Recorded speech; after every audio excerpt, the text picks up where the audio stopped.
여러분 안녕하십니까? 뉴스가 있는 저녁 9월 7일 월요일 순서를 시작합니다. 제10호 태풍 하이선은 강원도 속초 부근 해상에서 북한 쪽으로 나아가고 있습니다. 우리나라는 태풍의 영향권에서 대부분 벗어났습니다. 다음 태풍은 가능성은 남아있지만 아직 발생 조짐은 없습니다. 뉴스가 있는 저녁 오늘 준비한 소식들을 안규령 앵커가 소개합니다. 안 앵커 전해주시죠. 오늘 오전 울산에 상륙했던 10호 태풍 하이선이 북쪽으로 이동하며 오후에 동해안으로 빠져나갔습니다. 부산과 울산 등 태풍의 영향권에 들었던 곳곳에서 강풍과 폭우 피해가 속출했습니다. 피해 지역의 주민들을 연결해 자세한 상황 알아보겠습니다. 급증하던 코로나19 신규 확진자 수가 닷새 연속으로 100명대를 유지했습니다. 이런 가운데 정부는 코로나19 확산을 막기 위해 추석 연휴 기간 고향과 친지 방문을 자제해 줄 것을 권고했습니다. 코로나19 속보 잠시 뒤에 전해드리겠습니다. 법원이 보석 취소 결정을 내리면서 사랑제일교회 전광훈 목사가 140일 만에 서울구치소에 다시 수감됐습니다. 여당은 코로나19 확산을 막기 위해 일부 보수단체가 개천절에 추진하는 광화문 집회를 차단해야 한다며 정부에 강력한 대응을 주문했습니다. 관련 소식 취재기자와 알아보겠습니다. 문재인 대통령이 2차 재난지원금 선별 지급 결정과 관련해 한정된 재원으로 효과를 극대화하기 위해 불가피한 선택이라고 말했습니다. 또 추석 전에 재난지원금이 지급될 수 있도록 서두르겠다며 국회에 신속한 투경안 처리를 당부했습니다. 2차 재난지원금의 수급 대상과 효과 잠시 뒤에 짚어보겠습니다. 태풍 소식입니다. 10호 태풍 하이선은 예상보다 서쪽으로 방향을 틀면서 내륙을 관통해 지나갔습니다. 오후 1시 30분쯤 동해상으로 빠져나갔습니다. 9시 무렵에 북한 청진 부근에 상륙한 뒤 소멸할 전망입니다.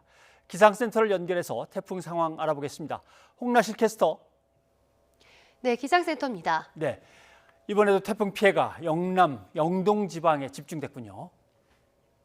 네, 그렇습니다. 이 태풍 하이선은 애초 태풍 진로보다 약간 서쪽으로 방향을 틀면서 울산에 상륙했는데요. 상륙 당시 강한 세력을 유지하면서 영남 지방에 강한 비바람이 몰아쳤습니다. 초속 40m 이상의 돌풍이 몰아쳤고요. 시간당 60mm 안팎의 폭우가 쏟아졌는데요. 이후 동해안을 따라 북상을 하면서 지형적인 영향이 더해지는 영동 지역에도 강한 비가 집중됐습니다. 현재 태풍은 속초 북동쪽 부근 해상을 지나 북한을 향해 북진하고 있습니다. 9시 전후로 북한 청진 부근 육상에 상륙하겠고 이후 온대 저기압으로 약화하겠습니다. 현재 대부분 지역의 태풍 영향권에서 벗어나면서 태풍특보가 모두 해제가 됐습니다. 하지만 대부분 해상의 풍랑특보가 해안가에는 강풍특보가 내려져 있고요. 내일까지 해안가와 강원 산간, 경북 북동 산간에는 강한 바람이 이어지겠습니다. 태풍이 남긴 비구름의 영향으로 내륙에는 약한 비가 계속해서 내리고 있습니다. 어제부터 지금까지 제주 어리목에는 500mm 이상, 강릉에도 400mm에 가까운 큰 비가 내렸는데요. 내일까지 중부와 호남 지역에 5에서 40mm, 강원 영동과 영남 지역에는 5mm 안팎의 비가 조금 더 내리겠습니다. 비는 오늘 밤 남부지방부터 그치기 시작해 내일 낮에는 대부분 지역에서 소강 상태를 보이겠습니다. 다만 내일까지 동해안에는 폭풍 해일이 발생할 가능성이 크고요. 그 밖에 해안에서는 너울성 파도를 주의해 주시기 바랍니다. 내일 맑은 하늘이 드러나는 남부지방은 기온이 30도까지 오르겠습니다. 제주와 대구의 낮 기온 30도까지 오르겠고요. 서울은 25도에 머물며 선선하겠습니다. 목요일까지 내륙 곳곳으로 비 소식이 잦겠습니다. 기상센터였습니다. 네, 그러면 오늘 하루 하이선 피해 상황을 알아보도록 하겠습니다. 먼저 부산입니다.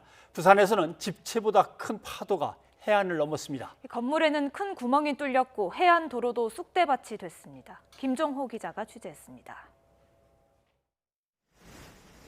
10호 태풍 하이선이 몰고 온 크고 강한 파도. 해안을 그대로 넘어 건물을 덮칩니다. 파도가 워낙 크다 보니 건물이 되려 작아 보입니다. 평소 태풍보다 좀 많이 파도가 좀 너울이 높아가지고 방파제 위로 이제 파도가 많이 넘어오는 상황이고요. 쓰나미처럼. 집채보다 더 큰 파도에 그대로 노출된 건물을 태풍이 지나간 뒤 찾았습니다. 올해 준공한 튼튼한 건물이었는데 직격탄을 맞은 전면부는 그대로 뚫렸습니다. 파도와 함께 돌덩이가 건물 안으로 들어가 내부도 엉망이 됐습니다. 수조에 있던 수산물은 대부분 폐사했는데 다행히 안에 있던 사람들은 재빨리 피했습니다. 파도고 바람이고 비고 막 엄청 와가지고 뭐 어떻게 할 수가 없고 뭐 도저히 뭐 인력으로 될 것도 아니고 일단 이제 사람부터 이제 뭐 살아야 싶어가지고 막 급하게 우리가 뭐 튀어나왔습니다. 파도가 덮친 다른 건물에도 깊고 큰 상처가 남았습니다. 건물과 장비, 차량할 것 없이 죄다 부서졌습니다. 이 지역은 지난번 태풍으로 큰 피해를 봤는데 복구가 채 끝나기도 전에 태풍이 다시 찾아와 피해가 배가 됐습니다. 부산 지역에선 방파제가 없거나 재구시를 못하는 해안은 여지없이 파도가 핥히고 지나가며 도로 등이 쑥대밭이 됐습니다. 9호 태풍만큼 강풍 피해가 크진 않았지만 유리창이 부서지고 구조물이 추락하는 등의 피해도 잇따랐습니다. 깨졌어, 다 깨졌어. 이거 어떡해. 알았어. 있어봐. 야, 이거. YTN 김종호입니다. 태풍 하이선이 부산에 가장 가깝게 다가왔을 때는 하필 출근 시간대였습니다. 많은 비가 쏟아지며 도로가 잠겼고 쏟아진 토사로 길이 막혀 시민들이 큰 불편을 겪었습니다. 이어서 차상은 기자입니다. 남해고속도로 진입로가 흙탕물에 잠겼습니다. 뒤따르던 차는 그대로 멈춰 물이 빠지기만 기다립니다. 하지만 한참을 기다려도 상황은 나아지지 않고 늘어선 줄이 수킬로미터에 이르자 아예 방향을 돌려 역주행으로 빠져나가는 차량도 보입니다. 반대편 차선 2개 차선은 완전히 물에 잠긴 거고 비가 오면은 조금 고이기는 고여요, 그쪽이. 네네. 그 정도로는 아마 난생 처음인 것 같습니다. 하천이 범람 직전이고 하부도로는 차량 높이보다 깊게 잠겼습니다. 수위가 올라 배수에 차질이 생기면서 인근 도로와 학교도 물에 잠겼습니다. 잠긴 도로를 차량이 지날 때마다 흙탕물이 파도처럼 근처 상가를 덮칩니다. 차량 통제를 안 해서 지금 가게가 지금 피해가 이만저만이 아닙니다. 조금 도와주시면 될 건데 통제가 안 되네요, 차량. 부산과 경남 창원시를 연결하는 미음터널 옆에서는 사면이 무너져 내려 길이 완전히 막혔습니다. 많은 곳에서는 시간당 50mm에 가까운 폭우를 몰고 온 10호 태풍 하이선. 부산 지역 최근 접 시간이 출근 시간대와 맞물리면서 도로 50여 곳이 잠기거나 막히는 등 큰 혼잡을 빚었습니다. YTN 차상입니다. 폭우가 쏟아진 경남 거제에서는 아파트 바로 앞에서 산사태가 나 주민 90여 명이 긴급 대피했습니다. 흙더미가 아파트 저층과 주차장을 덮쳤는데요.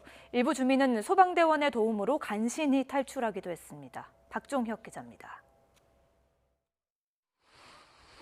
키가 20m는 될 법한 나무들이 순식간에 축대 아래로 맥없이 쓰러집니다. 뿌리를 받고 있는 흙이 쏟아져 내리면서 힘을 잃고 쓸려 내려간 겁니다.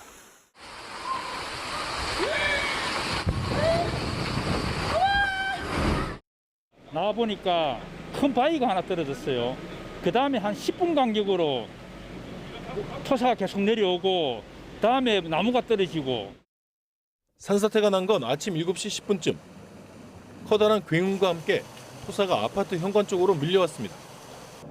출근을 준비하던 주민들은 대피하라는 관리사무소 안내방송을 듣자마자 황급히 몸을 피했습니다. 돌이 날아가 거실 유리창이 깨지면서 흙이 집 안쪽으로 다 들어왔어요. 튀어가지고 그래서 어쩔 수 없이 긴급하게 대피하게 됐습니다.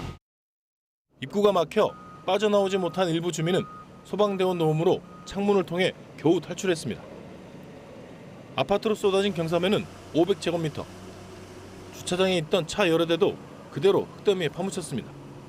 그 바깥에 이제 흙하고 돌멩이하고 막 떨어지고 있었어요. 근데 바닥에 보니까 차가 진흙에 이렇게 가득 차가지고 나중에는 이제 밖에도 좀 못 나올 정도로 심하게 찼어요. 태풍 영향으로 폭우가 쏟아지면서 집안이 약해져 아찔한 산사태가 일어난 것으로 보입니다. 다행히 인명피해가 나진 않았지만 아파트 주민들은 놀란 가슴을 쓸어내려야 했습니다. YTN 박종혁입니다. 울산으로 가보겠습니다. 울산은 태풍 하이선이 해안으로 상륙해서 지나갔습니다. 태화강에 한때 홍수주의보가 내려졌고 국가정원은 침수됐습니다. 또 현대차 공장과 3만여 가구가 정전되는 등 피해가 잇따랐습니다. 김인철 기자입니다. 태화강 둔치가 거대한 강처럼 변했습니다. 떠내려온 쓰레기가 둥둥 떠다닙니다. 범람한 하천물이 도로까지 흘러들어 차량 통행을 마비시켰습니다. 태화강이 넘치면서 태화강 국가정원은 수중정원처럼 변했습니다. 한꺼번에 쏟아진 폭우에 태화강에는 한때 홍수주의보가 발령되기도 했습니다. 현대자동차 공장과 울산해경파출소 등 각종 시설물과 주택에서 정전 피해가 잇따랐습니다. 9시 10분부터 정전이 되어서 선박을 확인하는 그 프로그램이 지금 현재 확인이 불가해서 순찰을 강화하고 그 핸드폰으로 수시 연락 체제를 유지하고 있습니다. 바람이 거세진 오전 8시 30분부터 2시간 넘게 울산대교를 포함한 5개 교량의 차량 통행이 금지됐습니다. 가로수와 옥외간판, 건물 시설물 뜯김 피해가 200여 건 발생했고 항공기 3편이 결항했습니다. 해안으로 상륙한 태풍의 항폭우에는 바닷물이 넘쳤지만 다행히 인명 피해는 없었습니다. 그러나 지난 태풍에 입었던 피해를 복구하지 못한 채 태풍을 다시 맞은 주민들은 이중고를 겪어야 했습니다.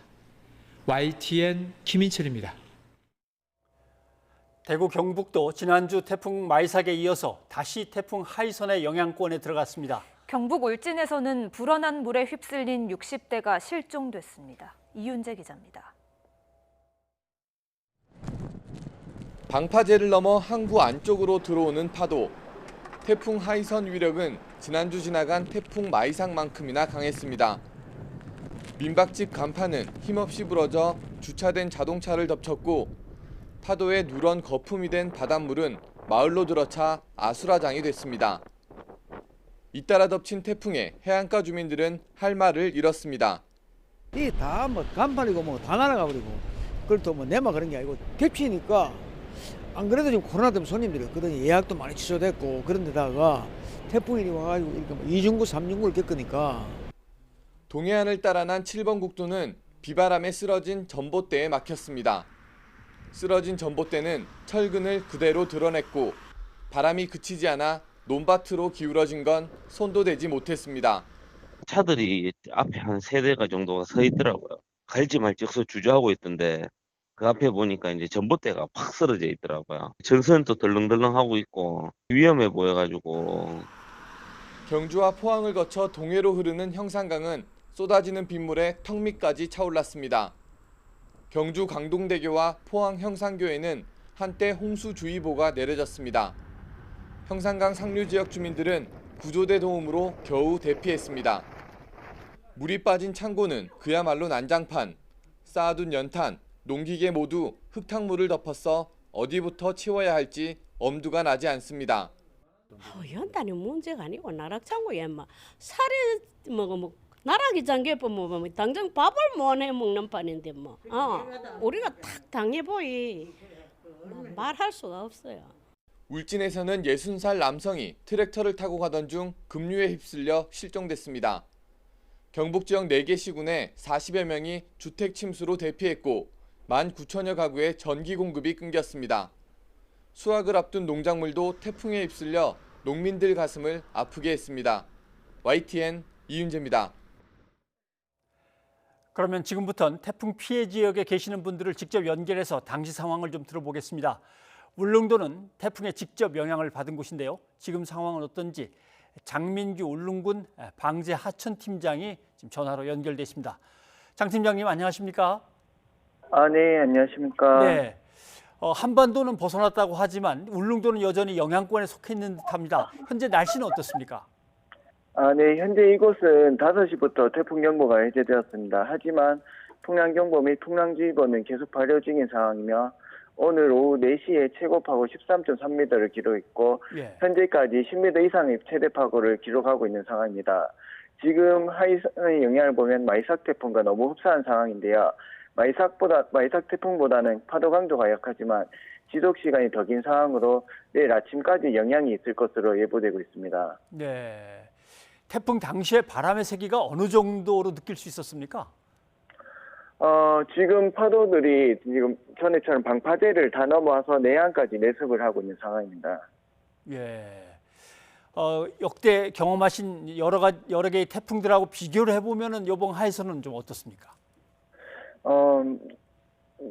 어떻게 보면 제일 최근에 있었던 그 마이삭이랑 아까도 말씀드렸듯이 예. 비슷하다고 보여지고 있고, 울릉도에서는 2003년도에 왔던 매미 태풍과 좀 비슷한 상황을 보이고 있습니다. 마찬가지로 강우보다는 파도에 의한 영향이 지금 많이 받고 있습니다. 네. 일단 뭐 동해안 쪽으로 갈 거라는 것은 예보가 됐었기 때문에 태풍 피해를 막기 위해서 미리 어떤 작업들을 하셨습니까? 네, 맞습니다. 마이삭 태풍 때 울릉항, 남양항, 울릉일주도로 등 주요 기반 시설들이 파손된 상황입니다. 좀 추가 피해를 막기 위해 이제 피해 입은 항들의 이제 선박들을 다 피항시킨 상황이고, 마이삭 때 피해 입은 이재민 6세대를 포함해 월파 지역, 우려 지역 34세대 70여 명을 사전 대피시킨 상황입니다. 예. 9호 태풍 마이삭과 이번 10호 하이선 두 개를 합쳐서 지금 울릉도의 피해 상황이 전체적으로 어느 정도인지 설명을 해 주실 수 있겠습니까?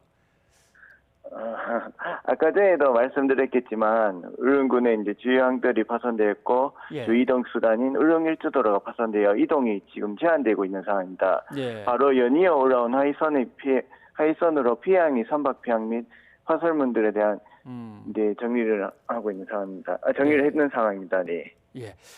울릉도를 이제 울릉읍이 있고 북면, 서면 이렇게 있으니까 어느 지역이 피해가 제일 큰 겁니까? 지금 이제 태풍들이 도동, 이제 사동, 남양, 태아 이쪽 서면 일대 쪽으로 이제 파도들이 집중적으로 이제 덮치고 있는 상황입니다. 예. 자, 이제 복구 작업이 시작이라도 제대로 됐는지도 궁금하고요. 앞으로 복구 작업은 어떻게 진행되는지 좀 들려주시죠. 맞습니다. 복구 작업이 제대로 지금 진행될 시간이 없었고요. 이번 태풍 하이선이 바로 연달아 올라왔기 때문에 그 이제 응급 복구를 하던 게 멈춰 있다가 하이선이 지나간 이후에 다시 복구 진행을 할 수 있을 것으로 보여지고 있습니다. 네, 알겠습니다. 앞으로도 참 수고 많이 해주셔야겠습니다. 장민규 팀장님 고맙습니다. 네, 이번에는 계속해서 강원 삼척시 덕산항에서 가게를 운영하고 계신 분인데 상인분 한 분을 연결해서 지금 상황 얘기를 좀 들어보겠습니다. 구진석 선생님 나와 계십니까? 네, 나와 있습니다. 예, 강원 삼척시는 오늘 오후 태풍 하이선의 직접 영향권에 들었었습니다. 지금 날씨는 어떻습니까? 지금은 비하고 바람은 없으나 구름이 잔뜩 끼어 있고요. 예. 아직 파도는 굉장히 강한 상태예요. 그래갖고 월파가 좀 가끔씩 일어나는데 파도는 좀 셉니다. 네. 태풍 소식이 들릴 때마다 뭐 가슴이 철렁하시겠습니다. 지난 태풍하고 이번 거 비교해 보시면 강도가 어떤 것 같습니까? 마이삭 때보다는 조금 덜하지만 뭐 이번 태풍도 그렇게 만만치는 않습니다. 예, 만만치는 않고. 네네. 그 덕산이라고 하셨죠? 네네. 그러면 그 덕봉산 아래를 말씀하시는 것 같은데. 예, 맞습니다. 예, 낚시하러 많이들 가는 곳인데 네. 피해가 어느 정도인가요? 저번 마이삭 때는 월파가 진짜 심해가지고 저희 옆 건물은 파도와 함께 큰 돌이 같이 날라와가지고 창문이 2개가 다 깨지면서 집 안으로 물이 들어선 상태이고요. 지금 화면에 비치는 게 아마 직접 보내주신 네네네네. 사진 같은데 저게 지금 외항입니까? 내항입니까? 저거는 외항입니다. 외항에서 지금 월파를 하고 있는 상태이고요. 그냥 넘어 들어와 버리는군요. 네네. 여기는 조금 낮은 상태라 조금만 쳐도 그냥 넘어오는 상태인데 여기 오래 사신 분들이 그렇게 말씀하시더라고. 지금까지 겪어본 파도 중에 가장 세다 그랬습니다. 예. 근데 지난번 것도 그렇고 이번 것도 그렇고 피해들을 지금 복구는 시작을 했었습니까? 복구하는 와중에 또 이렇게 올라오니까는 정신을 못 차리고 있습니다. 예. 가게 운영하신 날짜가 며칠 되지 않겠습니다. 손님도 많이 없을 것 같긴 합니다만은. 예, 맞습니다. 이번 태풍만 아니라 그 전에도 계속 한 2달 동안 비가 계속 오니까 아무래도 좀 영향이 많죠. 예. 기상청은 아직 장담할 수는 없지만 아직 발생의 조짐은 없지만 태풍이 또 이어질 수 있다고도 말을 해서 주민들은 지금 어떤 상황이신지 앞으로 어떻게 대비하실 계획인지 그 얘기를 좀 듣고 싶습니다. 뭐 일단 여기서는 할 수 있는 대로 철저하게 대비를 하고 있는데 예. 여기 물론 어촌 계장님과 뭐 여기 어민들께서 미리 사전에 이제 태풍이 오기 전에 이제 이렇게 조치를 하고 있기는 한데 예.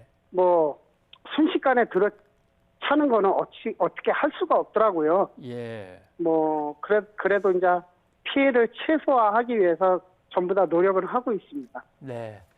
알겠습니다. 말씀 잘 들었습니다. 삼척 덕산항의 구진석 선생님 고맙습니다. 네, 감사합니다. 수고하십시오. 네. 그러면 이번에는 속초 상황을 알아보겠습니다. 속초시 자원봉사센터의 박주희 소장께서 지금 연결해 계신데 박 소장님. 네, 안녕하세요. 예, 안녕하세요. 속초시 예. 자원봉사센터 수장 박주희입니다. 네. 동해안을 네. 따라서 북상하던 태풍 하이선이 이제 해상으로 빠져나갔고 네. 센터는 그 설악대교 인근에 있다고 얘기 들었습니다. 지금 상황은 어떻습니까? 눈으로 이렇게 네. 바다가 보이실 텐데. 지금은 이제 어둠 속에서 설악대교가 지금 잠시 보이고 있는데요. 예. 지금 속초 바다는 지금 성난 너울성 파도로 인해서 그 바다 한가운데 있는 조도가 보일 듯 말 듯 할 정도로 파도가 강하게 치고 있고요. 예. 청도는 흙탕물로 가득합니다. 네. 태풍이 지나간 당시 상황은 어땠습니까?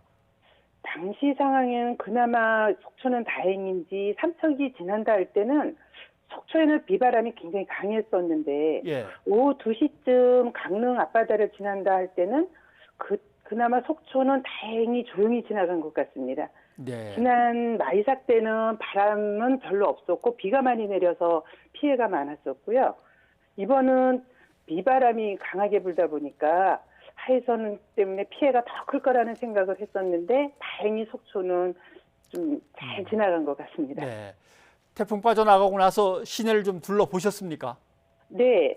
그래서 오늘 빠져나간 다음에 속초 시내를 한번 다녀봤는데 예. 요 속초 시내가 약간 상습 지역이 있었습니다. 침수 지역이. 예. 근데 속초시의 발빠른 대처로 속초시청 직원들이 양수기로 퍼내면서 시내에 통제됐던 데가 다 회복이 됐고, 근데 설악산 입구에 이제 설악항 횟집 같은 경우에 파도가 많이 쳐서 지금도 이 파도로 인해서 거기는 많이 피해가 있을 거라는 생각이 들어요. 네. 지금 그럼 자원봉사 요원들은 어떤 식으로 작업하고 계시나요? 네, 저희는 오늘 저희 단체, 저희 센터에 등록돼 있는 단체장들에게 다 비상 연락을 해서 지금 어느 상태에서 봉사 요청이 들어오면 언제 어디든지 투입할 수 있도록 항상 지금 준비하고 있습니다. 네. 이 속초는 또 산악하고 바로 붙어 있는 곳이라 네. 혹시 뭐 더 붕괴되거나 이럴 걱정은 없는 겁니까? 아니요, 마이삭 때 워낙 물을 많이 머금은 산이라 예. 지금 속초에서 설악산으로 가는 모구제 쪽에 산사태가 좀 있습니다. 예. 그래서 거기가 내일 정도에는 거기에 복구 작업이 좀 시작되지 않을까 생각합니다. 예. 그동안 마이삭 피해 관련해서 뭐 지원도 계속 나가고 하셨습니까? 네, 저희 척산 마을에 홀로 어르신 집에 뒷산에서 밀려든 토사 때문에 집안이 토사물로 가득했었습니다. 예. 그래서 다행히 어르신은 마을회관으로 피해서 인명 피해는 없었는데 작업이 하루 종일 작업하는데 굉장히 힘들었었는데 그나마 이번 태풍 때문에 잘 마무리를 해드린 덕분인지 이번 피해는 없었던 것 같습니다. 네. 앞으로도 아무튼 뭐 복구가 끝날 때까지는 계속 고생 많이 하셔야겠습니다. 네네. 네. 속초시 자원봉사센터 박주희 소장님 고맙습니다. 네, 감사합니다.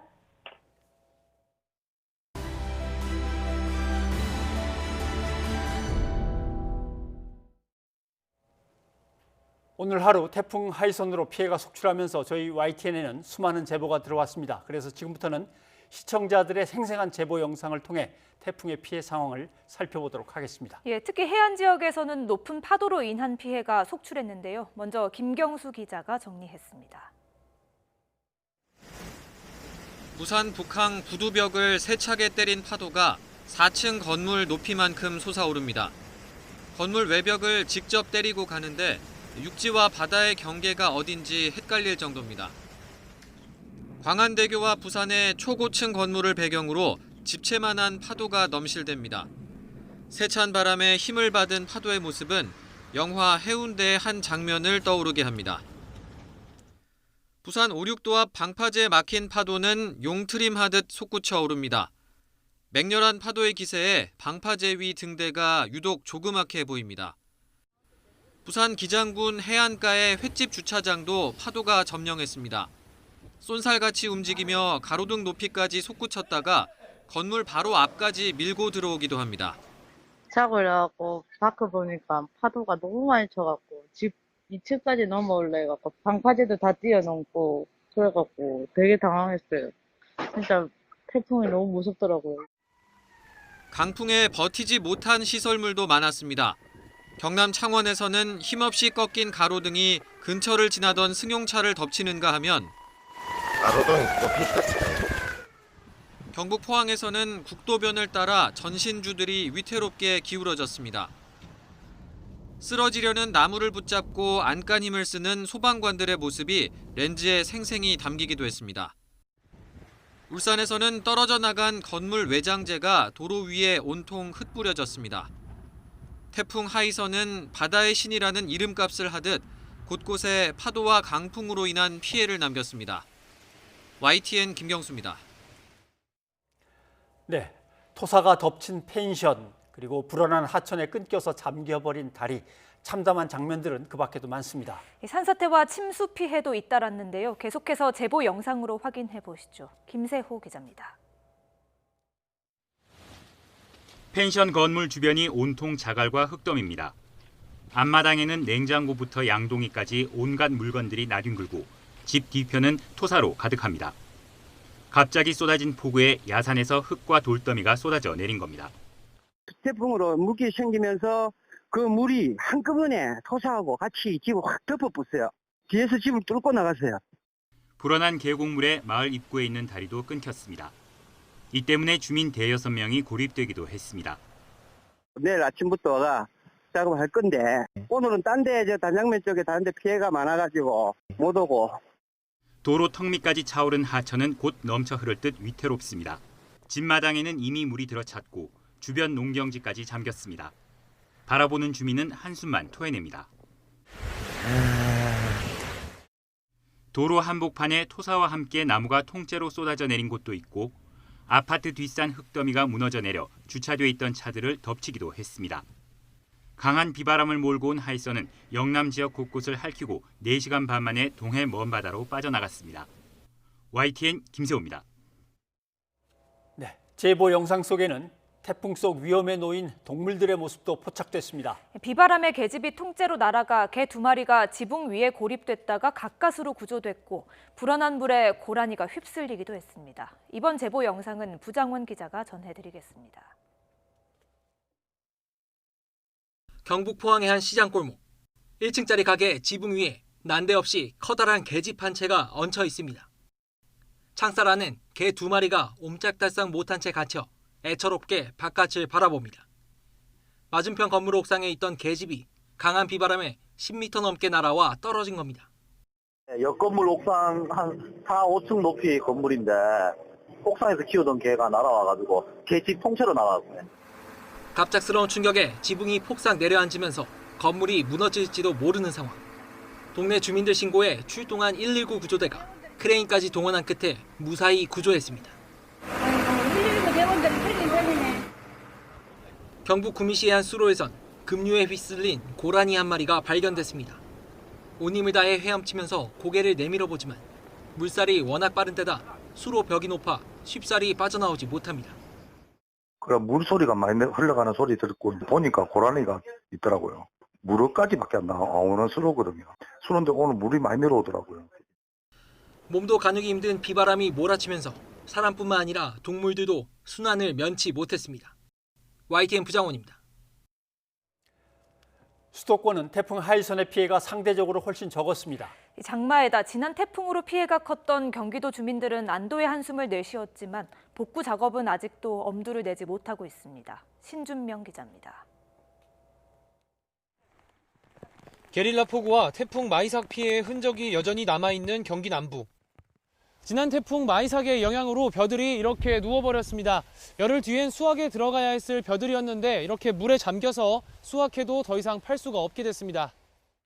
최근 잇따르는 태풍 소식에 피해 농민들은 발 뻗고 잠든 날이 없습니다. 또 만약에 내가 2차 침수되면은 이 지금 내가 지금 대비를 하고 있어요.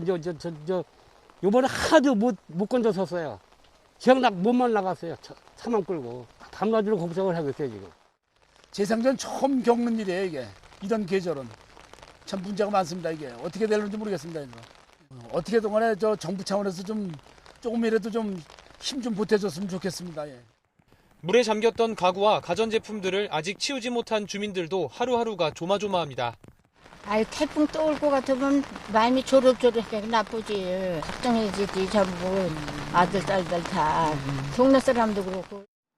태풍 하이선의 영향으로 경기도에도 시간당 최대 30mm의 폭우가 예보됐지만 다행히 큰 피해는 발생하지 않았습니다. 주민들은 태풍이 강릉 북쪽 먼바다로 빠져나갔다는 소식을 듣고 나서야 안도의 한숨을 내쉬었습니다. 이번 태풍이 가평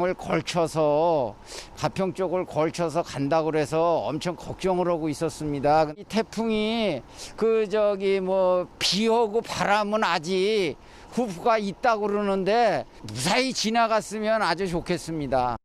갑작스러운 돌풍에 나무가 부러지거나 간판이 떨어지는 피해도 있었습니다. 경기도 전체에서 접수된 피해 신고는 60여 건에 이릅니다. 인명피해는 없었습니다. 하지만 추가로 11호 태풍이 발생할 거란 전망에 긴장을 풀 수 없는 농민과 주민들은 마무리 못한 피해 복구 작업에 주력할 예정입니다. YTN 신준명입니다.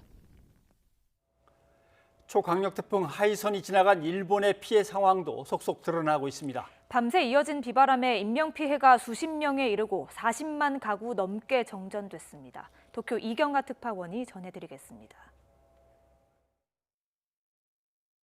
무서운 기세로 일렁이는 파도가 항구 안까지 밀려듭니다. 아름드리 나무는 뿌리채 뽑혀나가 공중전화 박스를 덮쳤습니다. 노면전차 정류장을 알리는 안내판도 강풍에 힘없이 쓰러졌습니다. 초속 59.4m, 일본 기상관측사상 가장 강력한 바람에 각지에서는 정전 피해가 이어졌습니다. 인명피해도 시시각각 늘고 있습니다. 수십 명이 다쳤고 일부 지역에서는 산사태 등으로 주민이 실종됐습니다. 태풍 영향권에 든 지역에서는 800만 명이 넘는 주민에게 피난을 지시하거나 권고했습니다. 家の方が木造で少しやっぱり年数も経ってるのでやっぱり屋根が飛ばされたりとかが心配で。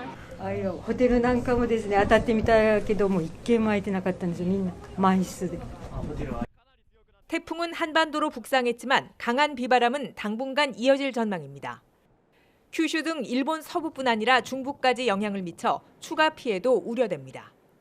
土砂災害や低い土地の浸水などに十分警戒していただきますようお願いします。政府としては引き続き自治体と緊密な連携を取りながら人命第一で全力で救命救助活動を行ってまいりたいと思います。 전면 중단된 신칸센과 항공편 등은 순차적으로 운행을 재개할 예정입니다. 홍수 피해에 이어 강력한 태풍이 잇따른 큐슈 지역은 복구까지 어느 해보다 힘든 여름을 보내게 됐습니다. 도쿄에서 YTN 이경아입니다.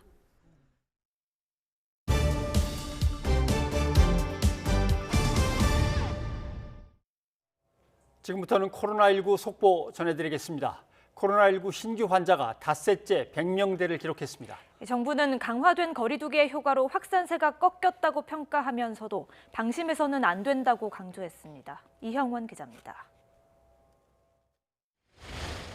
신규 환자는 119명으로 닷새째 100명대를 기록했습니다. 지난달 14일 세 자릿수로 올라선 뒤 400명대까지 급증했던 확산세가 꺾인 겁니다. 78명으로 8월 15일 이후 처음 두 자릿수로 내려오는 등 확산세가 점차 진정되고 있습니다. 강화된 거리두기 조치의 효과가 나타나고 있다는. 급한 불은 껐지만 안심할 단계는 아닙니다.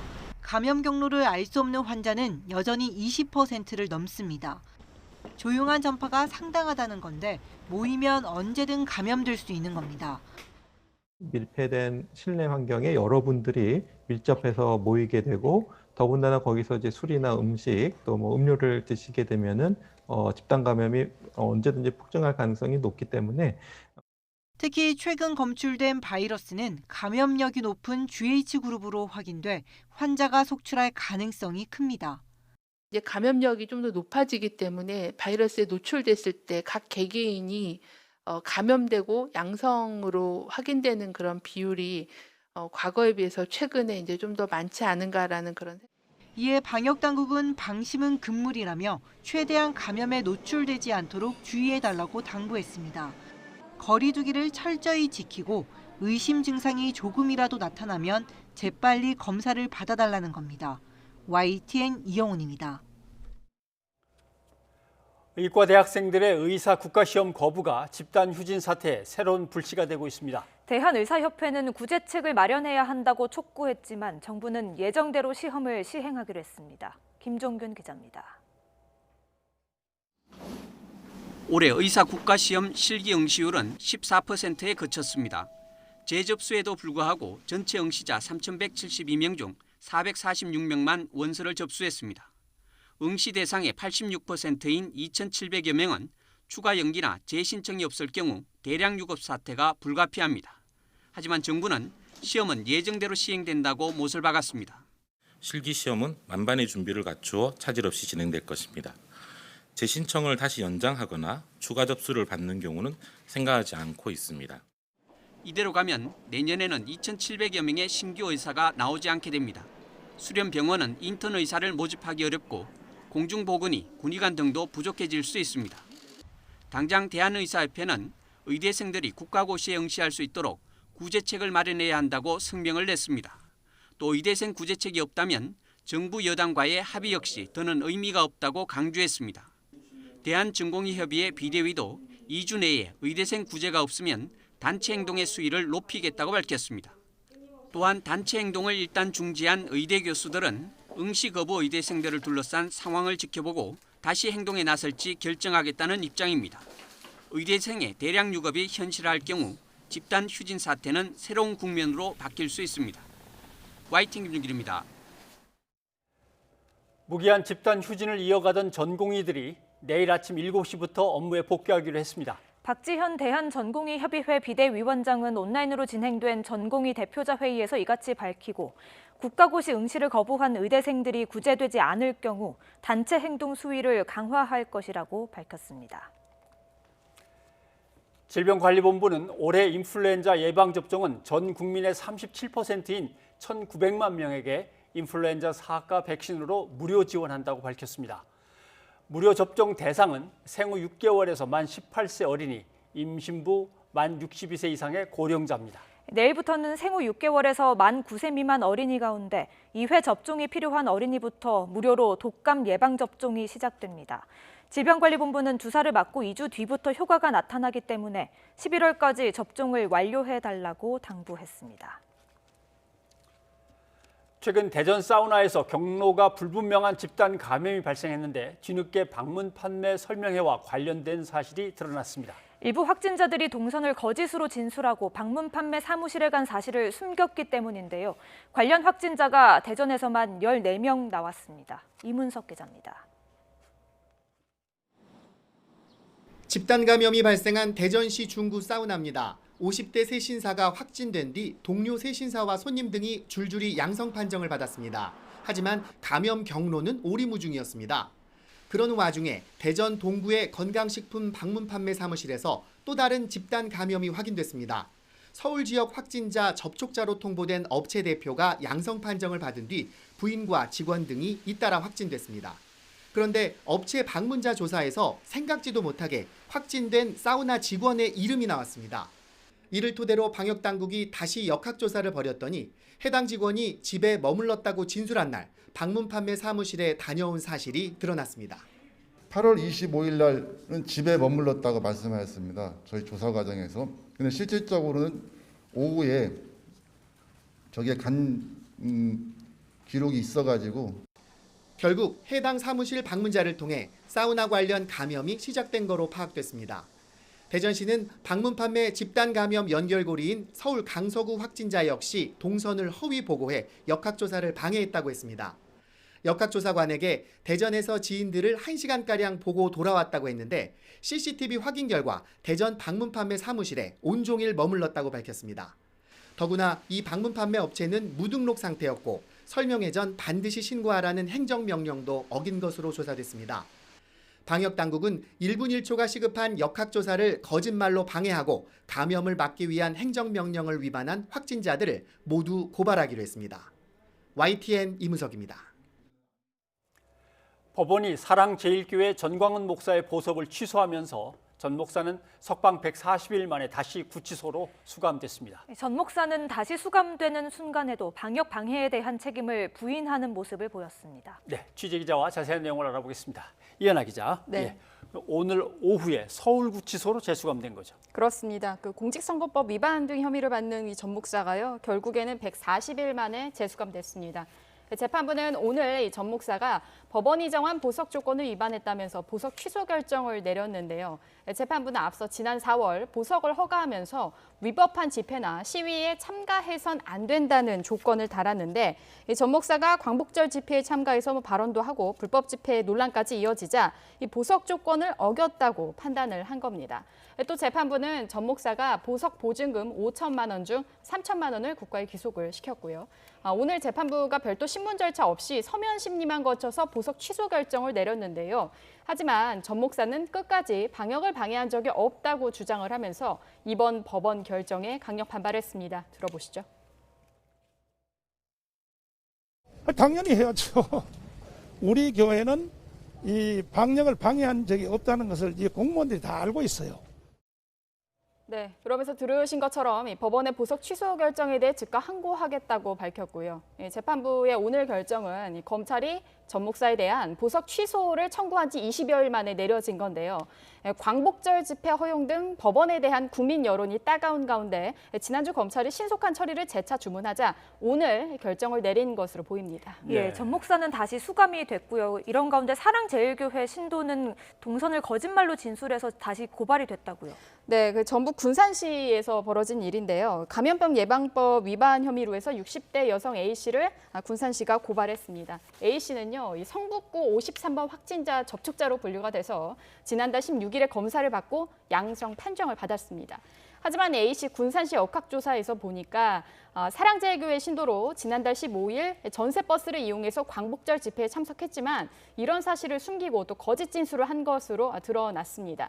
이에 대해서 강임준 군산시장은요, 고의로 사실을 은폐 누락해 역학조사를 방해하고 행정력을 낭비하게 하는 행위에 대해서는 무관용 원칙에 따라 엄중히 책임을 묻겠다고 명확히 밝혔습니다. 네. 그런데 지금 광복절 집회 후유증도 아직 가시지 않았는데 다음 달 초 개천절 집회를 또 하겠다 이렇게 얘기해서 사람들이 깜짝 놀랐습니다. 여기에 대해서 여기저기서 비난이 잇따르고 있는데 말이죠. 그렇습니다. 특히 정치권에서도 목소리가 높은데요. 여야 모두 이 개천절 집회는 이 코로나19 시국에 적절하지 못하다는 입장입니다. 먼저 오늘 국회 교섭단체 대표연설에서 이낙연 더불어민주당 대표의 발언 들어보시겠습니다. 방역을 조롱하고 거부하는 세력이 있습니다. 광복절에 이어 개천절에도 비슷한 집회를 열려는 세력이 있습니다. 국민의 생명보다 우선하는 것은 없습니다. 국민의 생명을 위협하는 불법 행동은 이유가 무엇이든 용납될 수 없습니다. 법에 따라 응징하고 차단해야 합니다. 네, 또 어제 열린 더불어민주당 당정협의회에서도 노웅래 박범계 의원이 목소리를 높였고요. 특히 김태년 원내대표는 개천절 집회가 용납할 수 없는 반사회적 행위라고 말했습니다. 또 야당에서도요, 개천절 집회 반대 목소리가 높습니다. 국민의힘 장제원 의원은 자신의 SNS에 당을 믿고 집회 참석을 자제해달라 간곡히 부탁드린다라고 밝혔고요. 김병민 비대위원 역시 개천절 집회 반대 목소리를 높였습니다. 들어보시겠습니다. 우리 사회가 코로나19로부터 안전한 환경을 되찾을 때까지 우리 공동체의 건강과 안녕을 해야 하는 집회는 진보, 보수, 그 어떤 이념과 성향, 목적을 떠나서도 허용돼서는 안 될 것입니다. 네, 현재 서울시와 경찰 만일의 사태에 대비해서요 상황을 예의주시하고 있다라고 밝혔습니다. 네, 사실은 전광훈 목사에 대해 보석을 이제 허가해주면서 또 집회를 허가해주면서 사법부가 신뢰를 많이 잃었습니다. 물론 사법부는 시민의 자유를 이제 존중하고 보장하고 법적인 안정성을 계속 유지해 나가는 게 주 목적이긴 하겠지만 어려운 시대에는 뭔가 좀 책임을 다하는 그런 모습도 이번에 좀 보여줬으면 하는 생각이 듭니다. 예, 이현아 기자 수고했습니다.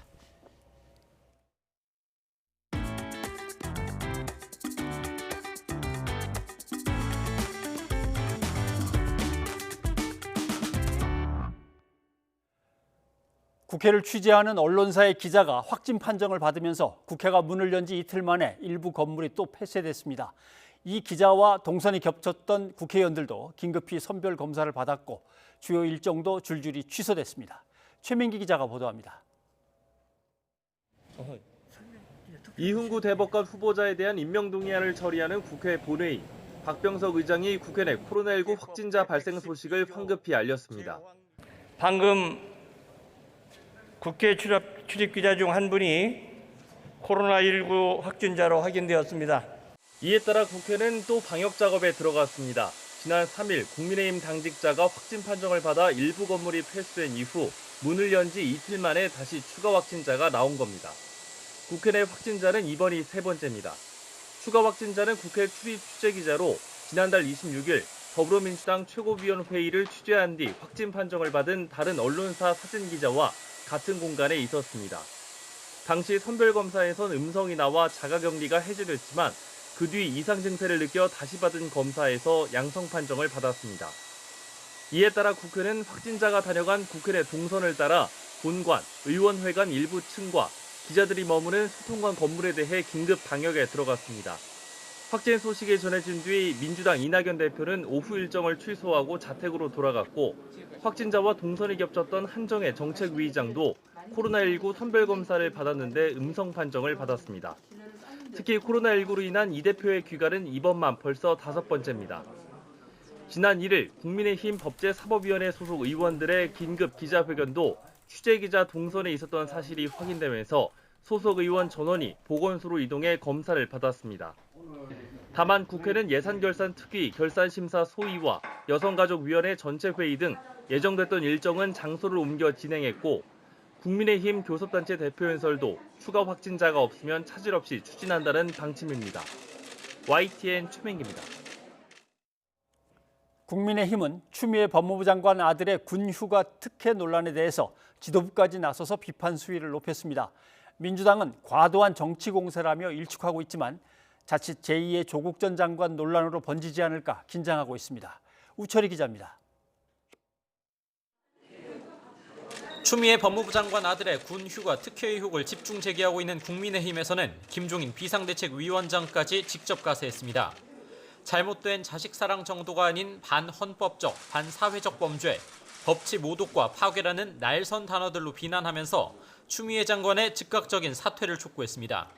추 장관의 엄마 찬스로 특혜성 황제 공복모를 지켜보는 국민은 작년 가을 조국 사태 때 교육의 공정성을 무너뜨린 조국의 아빠 찬스 대표자라고. 또 지연 수사와 담당 검사들의 영전 의혹 등 지금 검찰 수사를 누가 믿겠느냐면서 윤석열 검찰총장까지 압박했습니다. 중립적, 객관적 수사를 위한 특임검사 임명을 요구하고 그래도 수사가 미진하면 특별검사 추진이 불가피하다는 겁니다. 동시에 추 장관 아들에 대한 검찰 수사가 이해 충돌에 해당한다면서 더불어민주당 출신 전현희 전 의원이 위원장으로 있는 국민권익위에 감싸기 의혹까지 제기했습니다. 초등학생에게 물어봐도 답은 금방 얻을 수 있을 것입니다. 이렇게 간단한 문제를 어째서 기관장인 전현희 위원장의 결재를 받아야만 답을 할 수 있다는 것입니까? 반면 민주당은 보좌관의 통화 사실 등 의혹 일부는 사실로 판단되지만 납득할 수 있는 수준이라면서 과도한 공세라는 기류가 지배적입니다. 현재는 상식적인 수준에서 납득되는 수준이다라고 저는 판단을 하고 있습니다. 그런 점에서 현재 그 야당의 문제 제기나 그 공세가 좀 지나치다라고 하는 느낌을. 특히 왜곡이나 은폐 증거가 없는 만큼 검찰 수사를 일단 지켜봐야 한다면서 수사 지연 등 국민의힘이 제기하는 여러 의혹도 일축했습니다.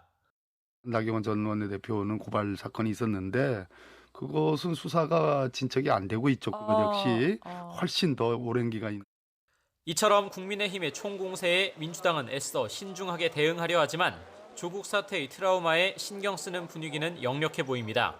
YTN 우철입니다. 조수진 국민의힘 의원이 지난 총선 당시 재산을 11억 원이나 고의로 축소해 신고했다는 의혹이 불거졌습니다. 조 의원은 총선 후보자였던 지난 4월 예금 2억 원을 포함해 18억 5천만 원의 재산을 신고했는데요.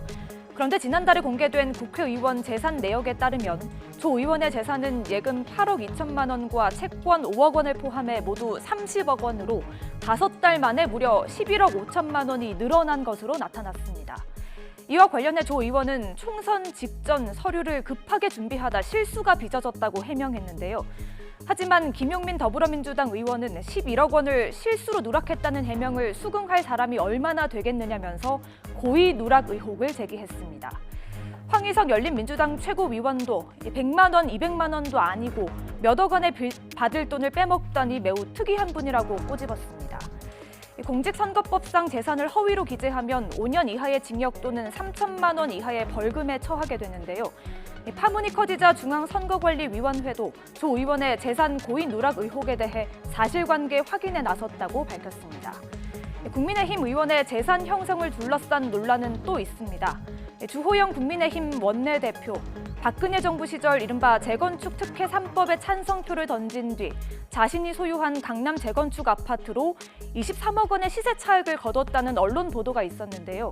그런데 주 원내대표가 이 재건축 아파트에 17년 동안 한 번도 살지 않은 것으로 드러났다는 의혹이 추가로 제기됐습니다. 주 원내대표는 해명을 요구하는 언론에 해당 보도에 대해 소송을 제기한 만큼 답변하지 않겠다고 반박했습니다. 최근 국민의힘은 추미애 법무부 장관 아들 관련 논란에 대해 집중 공세를 퍼붓고 있죠. 하지만 주호영, 조수진 이 두 의원을 둘러싼 논란에는 침묵으로 일관하며 공식 입장을 내놓지 않고 있습니다. 조수진 의원이 동아일보 재직 시절에 쓴 기사입니다. 공직자의 정직한 말, 공사 구분 같은 품성의 영역에 대해 우리 사회는 선진국 수준의 눈높이를 요구하고 있다는 걸 기억하십니까?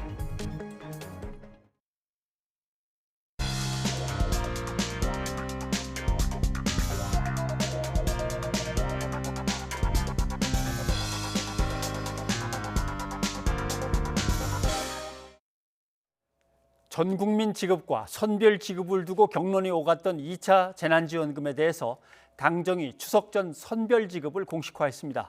문재인 대통령은 전 국민 지급도 일리는 있지만 재정상의 어려움도 고려해야 한다며 불가피한 선택이라는 점을 강조했습니다. 먼저 나연수 기자의 보도를 보시고 이어 최백은 교수와 자세한 얘기를 나누도록 하겠습니다.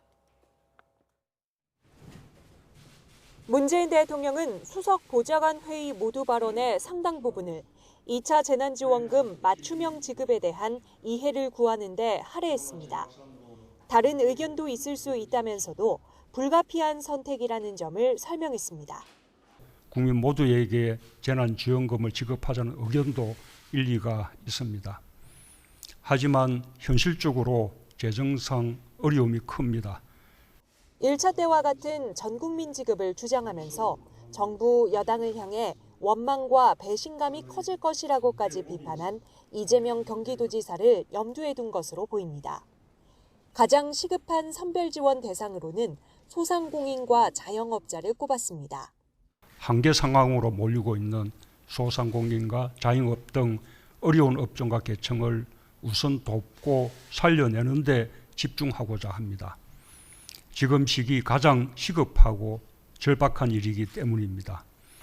문 대통령은 가능한 추석 전에 지원이 이루어질 수 있도록 4차 추경안 마련을 서두르겠다며 추경안 심사와 처리에 정치권, 특히 야당의 협조를 당부했습니다. 앞서 이재명 지사는 오로지 충심이라는 말로 당과 정부 방침을 충실히 따르겠다는 입장을 밝히기도 해 여권 내 논란은 일단락된 것으로 보입니다. 다만 정의당이 선별 지원은 무책임하다며 후폭풍을 경고했고 기본소득당은 상임대표가 직접 청와대 청원을 올리는 등 논란이 완전히 사그라든 건 아닙니다. 맞춤형 지원 대상에 대한 설득력 있는 기준까지 제시돼야 불가피한 선택에 더 많은 국민이 공감할 것으로 보입니다. YTN 나연수입니다. 네, 건국대 최백은 교수가 나와 계십니다. 어서 오십시오. 네, 안녕하세요. 예. 선별지급으로 굳어졌습니다. 어떤 사람들한테 얼마씩 돌아간다는 겁니까? 일단 크게 한 서너 가지 이제 부류로 이렇게 나눠줄 수 있겠는데, 첫 번째는 이제 그러니까 흔히 우리가 특고라고 하죠. 특수고용 근로자들이요. 이런 분들한테 이제 그러니까는 그 고용안정지원금 차원에서 이제 그러니까 지원이 되겠고요. 그 다음에는 이제 아무래도 이제 핵심 대상이 이제 소상공인들, 자영업자들. 이분들에 대해서 이제 그러니까 그 이 희망자금으로 새희망자금이라는 타이틀로 해가지고요. 또 지급이 되고, 그리고 이제 또 한 계층은 이제 저소득층이라든가 저소득층에 대한 긴급생계자금인데 소위 기초생활수급자라든가 차상위 계층이요. 대상으로 해서 이제 지원한다는 얘기고요. 그다음에 이제 비대면 이제 그러니까 경제 활동을 할 수밖에 없어가지고 통신비가 증가하신 분들에 대해서 통신료 좀 지원, 소액 지원이 좀 이제 이렇게 포함되어 있는 걸로 알고 있습니다. 네. 뭐 이재명 경기지사나 정의당이나 내놓는 얘기는 원망과 배신감 이런 것들이 아마 불신 같은 것들이 번져나갈 거다라고 하는 건 줘야 될 사람들한테 제대로 정확하게 딱 잡아내서 줄 수 있겠느냐, 아마 이런 걱정이 제일 앞서는 것 같습니다. 맞습니다. 저도 개인적으로 그러니까 선별만 그러니까 이론적으로 완벽하게 되면은 괜찮겠는데 그게 기술적으로 사실 불가능한 측면이 있습니다. 예를 들어서 이번에도 그러니까 고용안정지원금을 특수고용 노동자들 같은 경우 보게 되면은 소득이 지난해 대비해서 한 25%가 줄어든 사람 그러는데 왜 25냐 이거죠. 그러니까 이게 어떻게 구별을 하는 순간에 거기서 배제된 사람들, 경계선 상에 있는 사람들은 아무래도 이제 그러니까 그걸 뭐 입증하는 이런 문제들도 있지만은 하여간 그런 구별을 하는 순간에 거기서 배제된 사람이 생길 수밖에 없고 배제된 사람들이 그걸 이제 그러니까는 하게 되면 소득 역전 현상도 생길 수도 있기도 하고요. 그다음에 이제 마찬가지로 소상공인 자영업자도 매출이 한 10% 줄어든 사람인데 왜 10이냐 이런 숫자도 마찬가지로 나올 수 있는 것이죠. 그렇죠? 그다음에 이제 기초생활수급자나 이제 예를 들어서 차상위 계층 같은 경우는요. 심지어 뭐냐면 지난해하고 올해하고 전혀 소득의 변화가 없을 수가 있어요. 그렇잖아요. 이분들은 그러니까 코로나가 재난이 있던 없던 간에 똑같이 이걸 받고 있었는데 코로나가 발생했다는 이유로 그러니까 이분들이 어려운 건 사실이죠. 근데 이건 별개 문제로 접근을 해야 되는 거죠. 복지 강화라든가 이런 차원 속에서요.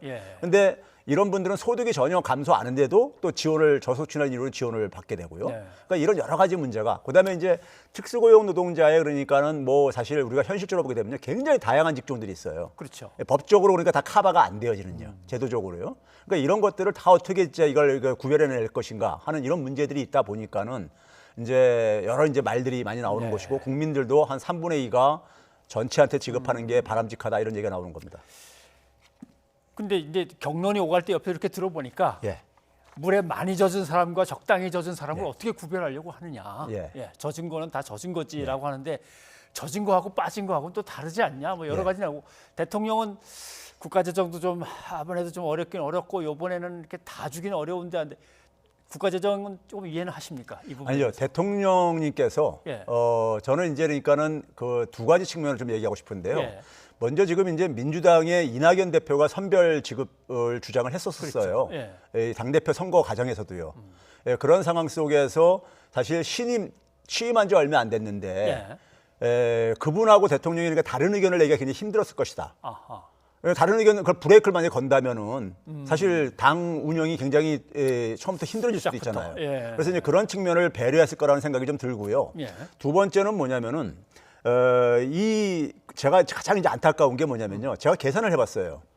지난 1차 때처럼 14조 3천억 원을 줬을 때도 국가 채무 비율은요 0.4%포인트가 증가해요. 근데 이번에 이제 그러니까 7조대를 주더라도 똑같아요. 왜 그러냐면요. 이번에 주는 거 가지고 소상공인이나 자영업자들이 이걸 반대를 합니다. 왜 그러냐면 이거 결국 임대료 같은 걸 주고 나면 끝난다. 이런 식의 얘기인데요. 근데 우리가 지난번 14조 3천억 원을 지역화폐로 연계시켜서 줬을 경우에는요. 분모인 GDP도 증가시키고 또 세금 수입도 증가시켜가지고 국가 채무 비율은 변화가 없더라 이거예요. 그러면 우리가 7조 원 주는 명분이 기본적으로 재정 건전성 때문에 그렇게 했는데 결과적으로 그러니까 14조 3천원을 주는 거나 똑같은 거라면은 이게 도대체 왜 이렇게 우리가 힘들게 이 선별까지 하면서 이런 선택을 했어야 되는가? 이런 이제 안타까움이 들죠. 예를 들면 어려운 사람한테 주면은 당장 급한 예를 들면 뭐 월세를 낸다든가 예. 임대료 내는 건데 예. 전체한테 주면 손님이 다시 오고 돈이 돌죠. 돈이 돌겠다라는 예. 말씀이겠군요. 예. 또 하나 걱정되는 것은 받았다가 다시 못 받는 것도 기분이 조금 좀 이렇게 썩 좋을 것 같지는 않습니다. 그러니까 국민들 입장에서 볼 때는 제가 일전에 한번 얘기했지만은 2분기 가계소득 동향을 보게 되면요. 예. 전체 가계가 상위 10%조차도 1차 재난지원금 지급이 없었으면 소득이 감소했었어요. 그러니까 굉장히 광범위하게 그러니까 영향을 미쳤다는 얘기인 것이고요. 예. 그런 점에서 사실 이런 얘기를 하시는 분들이 꽤 있었습니다. 뭐냐면은 이제 좀 세금을 평상시에 좀 많이 내고 있어가지고 불만들이 좀 있었었는데, 예. 근데 1차 재난지원금을 받으면서 굉장히 정부한테 굉장히 고마움을 느꼈었고 세금을 낼 어쨌든 간에 의미를 좀 느꼈다고 이제 이런 얘기하는데, 예. 근데 이번에 이제 그러니까 배제가 되면서 다시 또 그러니까 이 국민들이 한번 이거 혜택을 한번 받았기 때문에 예. 여기에 대해서 그러니까는 이번하고 1차 때하고 뭐가 다른가 이런 이제 의문을 제기할 수가 있고요. 그리고 배제된 사람들 중에서 상당히 어려운 사람들도 굉장히 많습니다. 의외로 그러니까요. 그런 점에서 이제 국민들 입장 속에서는 국민들은 굉장히 지금 이번 선택에 대해서 제가 볼 때는 여론상으로 볼 때는 전체 지급하는 것이 예. 심지어 그러니까 가장 혜택을 보는 소상공인 자영업자들조차도 전체한테 주는 것에서 선호를 해요. 왜 그러냐면 자기들이 그러니까는 그 한 150만 원 그러니까 1차 때 지원 받은 것들을 소상공인들에 예. 대해서요. 그것보다도 매출액이 2배 이상이니까 들었다는 거예요. 300만 원 이상이요. 그 전체 예. 지역 화폐로 들어온 수입이요. 그러니까 당연히 그러니까 그걸 더 선호를 하죠. 예, 알겠습니다. 근데 사실 이렇게 골라내는 작업도 상당한 행정력과 행정비용이 맞습니다. 들어가는 작업인데 추석 전에 가능하겠습니까? 저는 기술적으로 힘들다고 봅니다. 네. 그러면 일단은 그러니까 이제 급한 사람, 예를 들어서요. 특수고용 노동자에 대해서 그러니까는 그 지원을 받아가지고 심사를 한 게요. 6월 1일부터 7월 20일까지 진행됐었습니다. 근데 그분들 그 제출하신 분들이 지원하신 분들 중에 상당수가 아직도 심사가 안 끝나가지고 아직 받지도 못하고 있어요. 예. 지금도 그러니까요. 지금까지도요. 그러면 2차 같은 경우가 지금 이제 그러니까 시작을 해가지고 어떻게 이게 그러니까 추석 전에 끝날 수 있겠습니까? 예. 알겠습니다. 이것은 뭐 아무튼 서둘러서 집행을 하려고 애를 쓰겠습니다만은 진행되는 경과를 좀 봐야 되겠군요. 예. 최 교수님 오늘 고맙습니다. 네, 감사합니다. 시청자자 여러분의 의견 소개해드립니다. 네, 태풍과 폭우 소식 2813님, 울산 태화강 범람 소식 때문에 걱정됩니다. 피해 복구 작업하는 분들 모두 힘내십시오 해주셨고요. 예, 이어서 9330님, 긴 장마와 연이어온 태풍이 엄청난 피해를 냈습니다. 코로나로 복구도 어려운데 대책이 필요해 보입니다 하셨습니다. 예, 여기까지 여러분의 의견 소개해드렸고요. 오늘은 10cm의 스토커 들려드리고 마치겠습니다. 태풍 하이선이 동해상으로 빠져나갔지만 여전히 비바람이 남아있습니다. 계속해서 주의 기울여 주시기 바랍니다. 네, 태풍 속보 YTN에서 계속 전해드리도록 하겠습니다. 저희는 내일 다시 찾아뵙겠습니다. 고맙습니다.